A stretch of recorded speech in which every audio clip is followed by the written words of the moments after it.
All right, next let's talk about scheduling. Up here on the top, we've already talked about these. We've got always on, always off, and the schedule mode.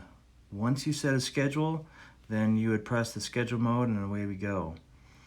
But let's go ahead and talk about schedules. One, we have a simple schedule.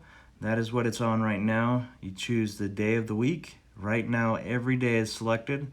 If it is same color as the background, then it's not selected. So right now it's going to run every day of the week. And we have schedule time 1, we have schedule time 2, and 3. 2 and 3 are turned off. To turn them on, you're just going to hit that and activate it. So time on, let's say that we want it to turn on at 5:30 p.m. and turn off at 11:35 p.m. We can either choose to use the photo cell to turn on, in which we have not done, otherwise the time on would be grayed out. And then what theme do we want it to be during this time? And so let's say that we want it all green. So right now we've set the time on, the time off. We're not using a photo cell, and we want it to be green during that time, and it's every day of the week. So sometimes people will not save it.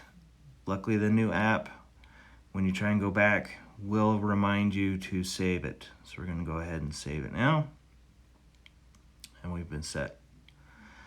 I am going to show you the alternative to this is a custom schedule. That is when you get to choose a time on, a time off, and still use that photo cell. But then at that point, you can choose every day a new theme. So on this day we want it to be that.